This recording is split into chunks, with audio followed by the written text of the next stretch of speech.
Today we're gonna have a bit more fun than normally. The idea today is that we take the output from this honeypot and create out of the output, after we have played a bit around on the Linux bash, and then put all the information together and create a nice collection out of all that information.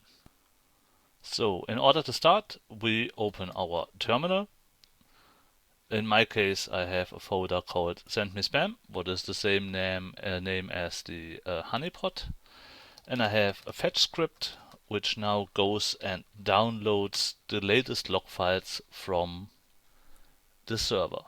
We can see today we have 58 kilobyte of data, and let's take a look on the output.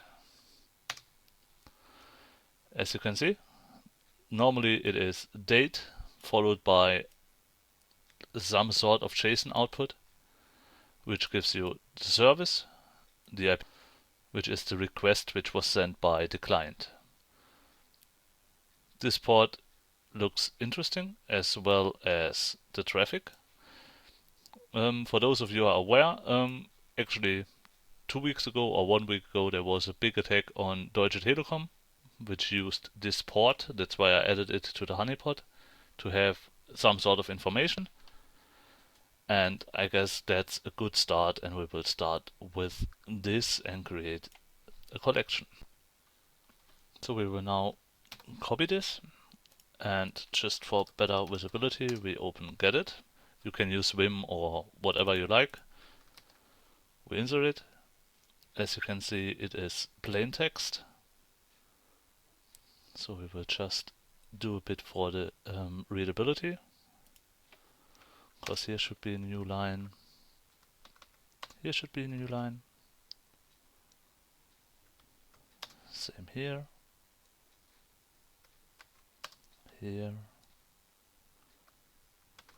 new line, and we see then that it is a normal HTTP post request.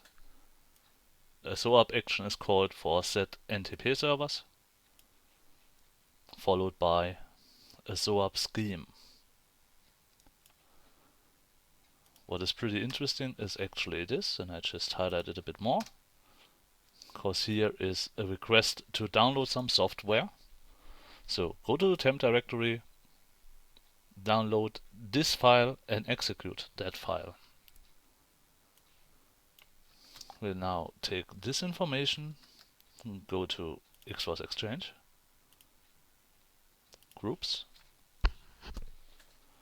the demo group which we have created, where I added a subfolder for demo drafts, and here we create a new collection. We call it SOAP traffic on port 7547. Create. And now that it has been created, we start editing. So edit, and first of all we insert our SOAP call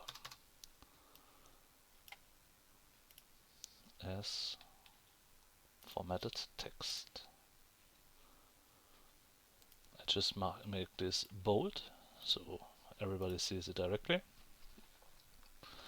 And now let's switch to the shell and see what else we got. Therefore we now egrep.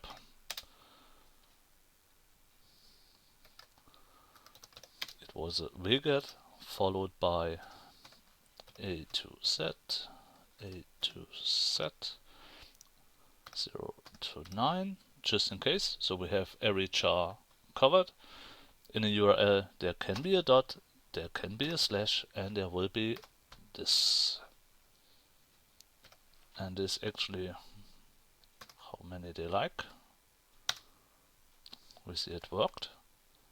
Now just to extract the single parameter, we say -o to just get the object. And we can see that these have been different requests which we have seen with the wget.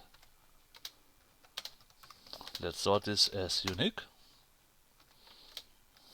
And just as we can do, let's cut this in half. Oops, 2. So these are URLs we have seen.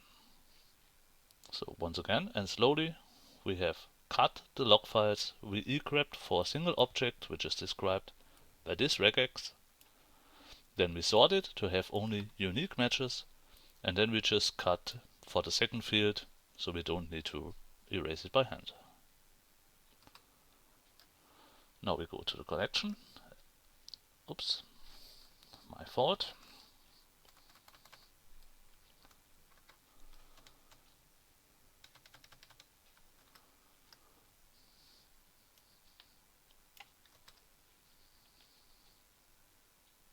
And now we mark this one as observables. Type is URL.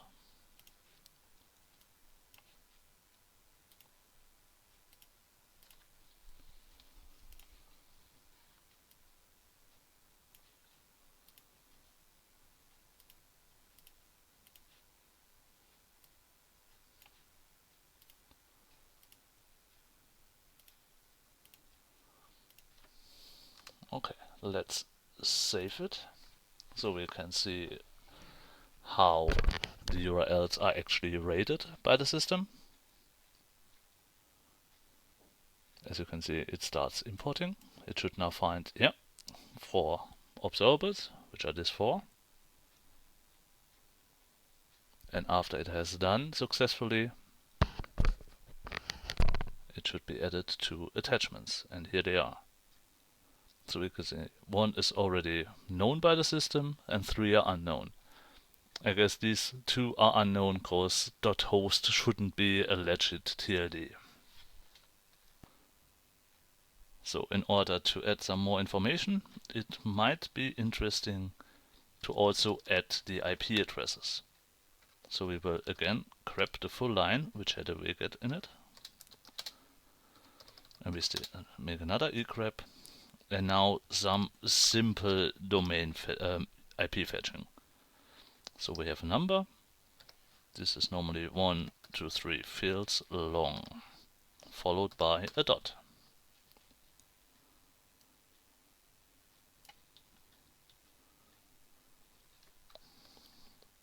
This can actually occur 4 times.